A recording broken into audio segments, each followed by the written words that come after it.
Asyhadu an la ilaha illallah wahdahu la syarikalah wa asyhadu anna Muhammadan abduhu wa rasuluh. Amma ba'du, a'udzu billahi minasy syaithanir rajim. Bismillahirrahmanirrahim. Daras Malfuzat Hadrat Masih Maud alaihissalatu wassalam. Kali ini kita masuk pada permasalahan Al-Quranul Majid adalah petunjuk sempurna. Al-Quranul Karim merupakan satu ajaran yang sangat bermanfaat. Setiap akidah yang salah dan ajaran yang buruk yang mungkin terdapat di dunia, ajaran yang cukup untuk menghapuskannya, semuanya terdapat di dalam Al-Quran.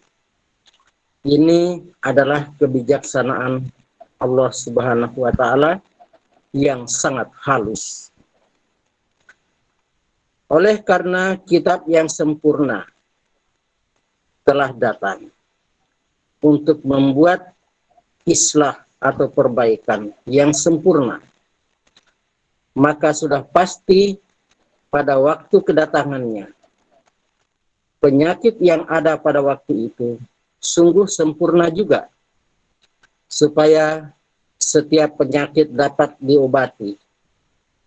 Jadi di tanah Arab pada masa itu banyak orang yang menderita dengan berbagai penyakit rohani yang pada hari itu dan generasi selepasnya sama saja. Inilah sebabnya Al-Quran telah menyempurnakan semua syariat-syariat sebelumnya. Semasa kedatangan kitab-kitab sebelumnya, keadaan ini masih belum diperlukan dan juga ajarannya belum cukup sempurna. Penzahiran berkat Rasul kita Sallallahu Alaihi Wasallam yang sempurna, jika semua keramat-keramat baginda dipisah-pisahkan, maka cara pengislahan baginda merupakan satu mukjizat yang agung. Jika sesiapa yang merenungkan keadaan itu, apabila baginda datang, kemudian merenungkan kembali keadaan yang telah ditinggalkan oleh baginda, maka orang itu terpaksa mengakui bahwa pengaruhnya merupakan satu keajaiban. Walaupun memang setiap nabi layak mendapat penghormatan, tetapi Al-Quranul Karim dalam surah Jum'ah ayat 5 mengatakan, Zalika fazlullahi yu'tihi mayyasha. Itulah karunia Tuhan yang diberikan kepada siapa yang dikehendakinya.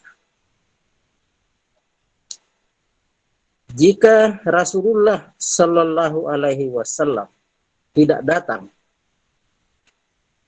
jangankan kenabian, malah bukti ketuhanan pun tidak akan dapat diperolehi. Melalui ajaran baginda, barulah dapat diketahui tentang Tuhan, yaitu Kul huwallahu ahad, Allahus samad, lam yalid, walam yulad, walam yakul lahu kufuwan ahad. Ini surah Al-Ikhlas. Jika di dalam Taurat ada ajaran seperti itu, dan Al-Quranul Syarif memberi penjelasan mengenainya, maka kenapa wujud lagi satu umat yang dikatakan Nasrani. Karena ini tuduhan orang, katanya ajaran Taurat pun seperti itu. Al-Quran ini hanya menjelaskan. Jadi Masih Maud alaihissalam mengatakan, kalau memang seperti itu, kenapa wujud lagi kaum Nasrani? Nah, menunjukkan bahwa Al-Quran ini bukan menjiplak dari Taurat, dan bukan hanya penjelasan dari Taurat, tapi Al-Quran ini adalah memang satu ajaran baru yang sempurna yang datang dari Allah Subhanahu wa Ta'ala. Di dalam Al-Quran, semua kebenaran ada. Justru itu, selain jalan-jalan ketakwaan yang diberitahu di dalam Al-Quranul Syarif, ia juga mengajarkan bagaimana untuk memperlakukan berbagai kelompok insan dan berbagai tingkat pemikiran. Ada yang jahil, ada yang golongan bijak pandai, dan ada juga ahli falsafah. Semua persoalan mereka dapat dijawab oleh Al-Quran Karim. Ringkasnya, tidak ada satu firqah yang ditinggalkan di mana tidak diajarkan bagaimana untuk memperbaiki mereka. Ini merupakan satu waktu yang sangat penting. Ini adalah sahifah yang ditakdirkan sebagaimana difirmankan fiha kutubun qayyibah.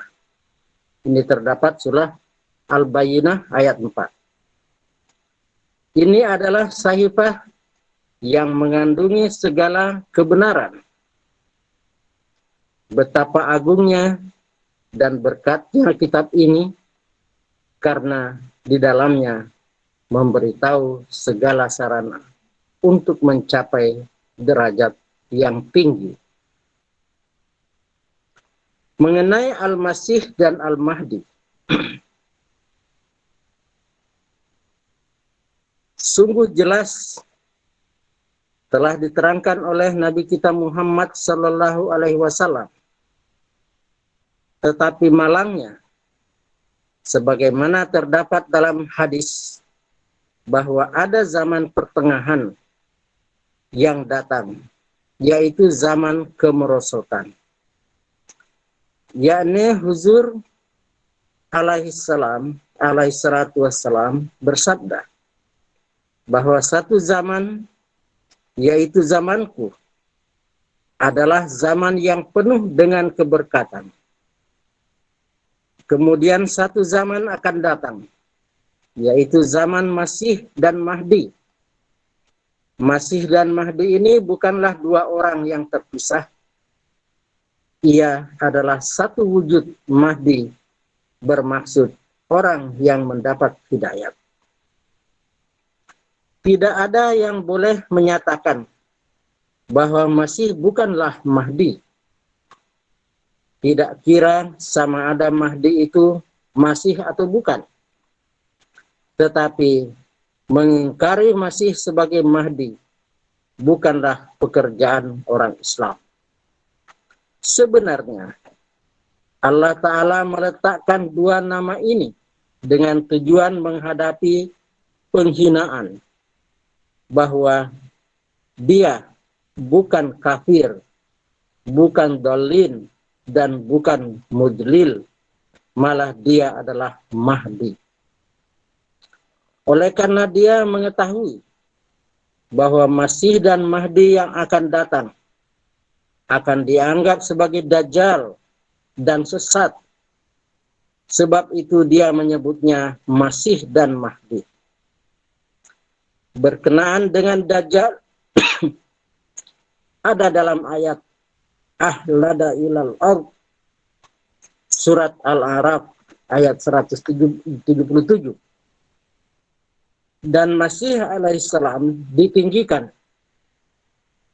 Jadi Apa yang Allah Ta'ala inginkan ialah kesempurnaannya hanya berlaku dalam dua zaman. Pertama, berlaku pada zaman Rasulullah Sallallahu Alaihi Wasallam, dan yang kedua berlaku pada zaman akhir, yaitu Masih dan Mahdi.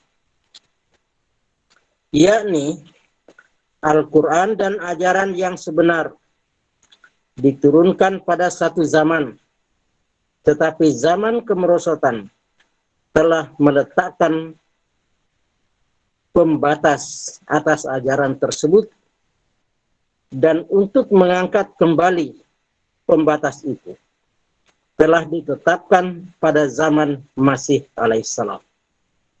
Sebagaimana dikatakan bahwa Rasulullah Shallallahu Alaihi Wasallam telah mensucikan satu jemaat, yaitu jemaat para sahabat. Kemudian ada satu lagi jemaat yang akan datang, yang berkenaan dengannya ada dalam ayat lamma yalhaqu bihim, surah Jum'ah ayat 4. Ini jelas bahwa Tuhan telah memberi kabar gembira pada zaman kegelapan. Allah Ta'ala tidak akan mensia-siakan agama ini. Malah pada zaman yang akan datang itu, Allah Ta'ala akan membuka hakikat Al-Quran. Salah satu daripada tanda-tanda keagungan Masih yang akan datang itu ialah dia memiliki kepahaman dan pengetahuan mendalam mengenai Al-Quran. Hanya melalui Al-Quran dia memperingatkan kesalahan orang ramai mengenai kesalahpahaman tentang hakikat Al-Quran yang tidak diketahui oleh mereka. Bagaimana perbandingan jemaat Musawiyah dan jemaat Muhammadiyah? Di dalam Al-Quran, Rasulullah Shallallahu Alaihi Wasallam ditetapkan sebagai masil atau misal Nabi Musa alaihissalam. Inna arsalna ilaikum rasulan syahidan alaikum kama arsalna ila fir'auna rasulan. Surat Al-Muzammil ayat 16. Yakni kami telah mengutus seorang rasul sebagaimana kami mengutus Musa kepada Fir'aun. Jadi rasul kita adalah masil atau permisalan dari Nabi Musa alaihissalam. Kemudian di tempat lain juga dikatakan bahwa wa'adallahu allazina amanu minkum wa amilus solihati la yastakhlifannahum fil ardi kama stakhlafal ladzina min qablikum. Surah An-Nur ayat 56. Yakni Khalifah Masil Musa juga akan sama seperti Khalifah Nabi Musa alaihissalam. Temponya adalah selama 1400 tahun. Khalifah silih berganti. Ini adalah kabar gaib dari Allah Ta'ala. Bagaimana zaman dahulu ia bermula, seperti juga ia akan bermula pada zaman ini.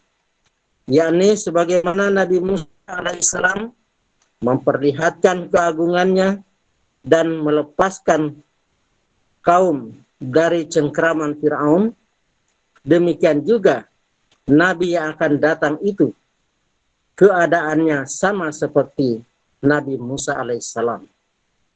Fakaifa tattaquna in kafartum yauma yaj'alul wildana syaiba nissama'u munfatirin bihi kana wa'duhu maf'ula. Al-Muzammil ayat 18 dan 19. Yakni sebagaimana kami mengutus Nabi Musa alaihissalam pada zaman Rasulullah Shallallahu Alaihi Wasallam, juga orang-orang kafir Arab penuh dengan kekufuran. Mereka itu sama seperti Fir'aun yang tidak mau berpaling selagi mereka tidak melihat tanda yang agung. Pekerjaan Rasulullah Shallallahu Alaihi Wasallam sama dengan pekerjaan Nabi Musa alaihissalam. Tugas Nabi Musa alaihissalam masih belum diterima, tetapi Al-Quran menerimanya. Walaupun pada zaman Musa alaihissalam Bani Israel selamat dari tangan Fir'aun, namun mereka belum selamat dari dosa. Mereka berperang, tetapi hati mereka bengkok, dan Musa alaihissalam diserang oleh mereka. Tetapi Rasulullah Shallallahu Alaihi Wasallam diberikan kaum yang benar-benar selamat. Jika Rasulullah Shallallahu Alaihi Wasallam tidak memberikan kekuatan, keagungan, dan kerajaan kepada Islam, maka orang Islam akan dizalimi dan tidak dapat menyelamatkan diri dari tangan orang-orang kafir. Allah Ta'ala telah memberikan keselamatan dengan memberikan selamanya kerajaan Islam. Dan kedua, mereka telah selamat dari dosa-dosa dengan sempurna. Tuhan memberikan dua gambaran bagaimana keadaan orang Arab sebelumnya dan apa yang telah terjadi selepasnya. Jika kedua-duanya disatukan, maka keadaan mereka sebelumnya dapat dijangkakan. Jadi, Allah Ta'ala telah memberikan mereka dua keselamatan. Selamat dari syaitan dan juga selamat dari tagut. Inilah daras maghrib yang dapat saya sampaikan dari Marfuzat Hadrat Masih Maud alaihissalam, halaman 33 hingga 35. Assalamualaikum warahmatullahi wabarakatuh.